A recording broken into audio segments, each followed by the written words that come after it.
السلام عليكم ورحمة الله وبركاته. تاريخ اليوم الجمعة 10 مارس 2023.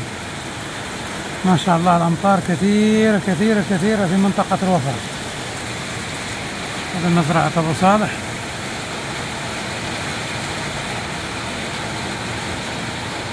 ما شاء الله ما شاء الله ما شاء الله.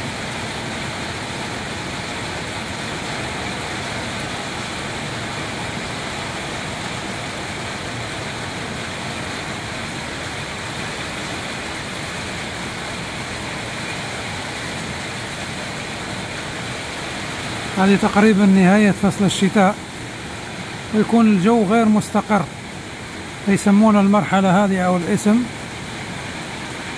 يصير تقريبا 4 فصول في اليوم الواحد، تكون شمس ويجي مطر ويجي رياح، يسمونها السرايات، يسمونها السرايات.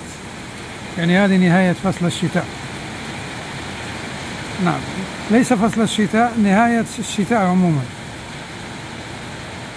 ما شاء الله تبارك الله، ما شاء الله ما شاء الله ما شاء الله ما شاء الله ما شاء الله.